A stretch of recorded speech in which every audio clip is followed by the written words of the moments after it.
Good morning, I'm Clinton Griffiths. President Trump making plans to impose more tariffs.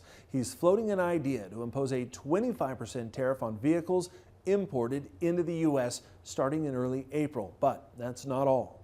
I'm going to be announcing tariffs on cars and semiconductors and chips and pharmaceuticals, drugs and pharmaceuticals, and lumber probably, and some other things over the next month or sooner.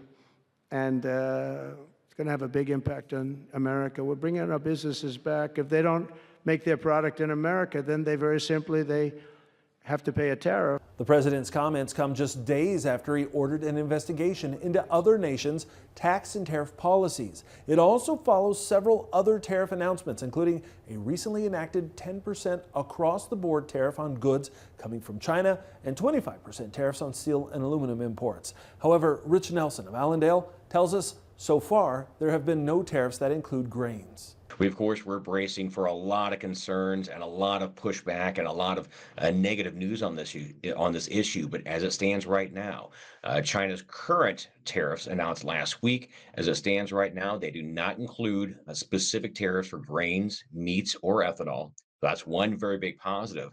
Meanwhile, the EU is looking to avoid a trade war with the U.S.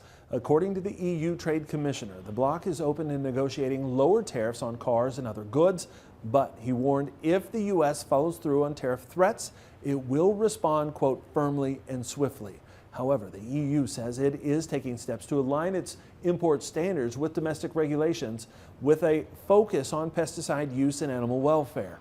It says the move aims to address EU farmers' concerns and ensure fair competition. Now, the restrictions could impact major exporters, including the U.S., particularly when it comes to soybeans.